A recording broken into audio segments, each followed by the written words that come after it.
Fernando Schiller aqui no Band News do meio do dia para falar de uma discussão, aprovação de um ato normativo sobre atualização de regras a respeito de aplicação de cotas em concursos públicos para ingresso em carreiras do Poder Judiciário. Não é isso, professor? Boa tarde. Tudo bem, Renan, Rafael.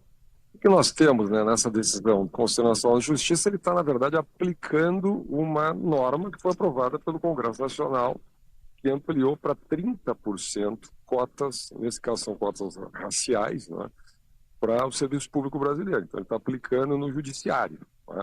A pergunta, nesse caso, a novidade na prática que você vai ter 2 e 3% para quilombolas indígenas.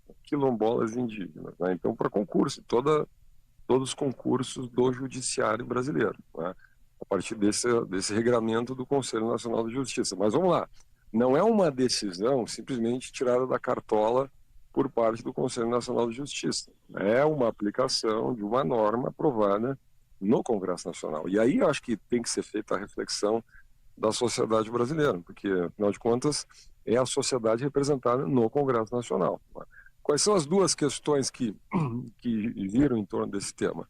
Primeira delas, né, quer dizer, o primeiro é o ponto, quem define quais são os grupos que devem ter essas, digamos assim, essas reservas de vagas, né? Muitas vezes, numa democracia, você tem N grupos na sociedade que poderiam pleitear uma reserva de vagas. Então, a primeira pergunta é, algum grupo deve ter esta reserva, né? A gente chama de cotas, né? Algum tipo de privilégio, algum tipo de vantagem nos concursos, etc. Né? Como é que a gente define isso na sociedade? Ou deveria ser algo universal? Você pode, por exemplo, criar condições ou melhorar as condições de competição, de acesso de todos. Aí entra temas de educação, aí temas de treinamento, de formação, de capacitação, de informação. Mas quando você mexe na regra, né, e você perpetua isso ao longo do tempo, né, você obviamente cria um problema, uma disputa de poder. Quais são os grupos que terão pessoas com deficiência, né, estratificações de gênero, estratificações raciais ou estratificações que dizem respeito a outras características regionais, por exemplo, ou religiosas, ou de qualquer tipo. Né? Então entra um pouco a disputa, quem tem força no Congresso para mover essas pressões. Né?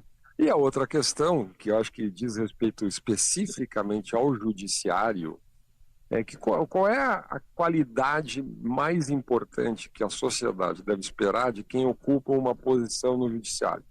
Aí pode ser no Ministério Público, um promotor, um procurador, pode ser um juiz no judiciário propriamente, pode ser um defensor público, seja quem for.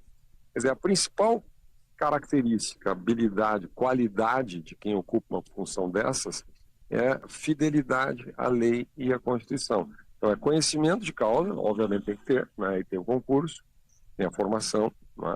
Mas mais do que isso, são pessoas que estão lá no judiciário não para ter uma agenda pessoal. O que nós, como uma sociedade plural, desejamos de um juiz quando vai julgar uma causa, um processo, aí pode ser desde um juiz de primeira instância até um ministro do Supremo Tribunal Federal, não é que ele julgue com base nas suas visões de mundo, nos seus valores, na sua religião, na sua identidade, na sua raça, no seu gênero, na sua, sei lá o quê, né? na sua regionalidade ou identidade. Ele julgue conforme está escrito na lei, porque a lei é feita de palavras, e quem definiu a lei foi exatamente o Congresso Nacional. Então, a minha reflexão hoje é para a sociedade pensar para o futuro, porque nós já definimos na lei, o Conselho Nacional de Justiça está aplicando a lei, mas se cria, no fundo, uma situação curiosa. Olha a situação curiosa, né? Nós estamos dizendo que certos estratos da sociedade devem ter uma representação obrigatória lá, sendo que o requisito importante é, de fato, a fidelidade à própria lei, não a agenda pessoal, não os traços de identidade ou características deste ou daquele cidadão. Então, acho que é uma reflexão importante que a sociedade deve fazer, porque isso vem ocupando muito espaço na vida brasileira, não é?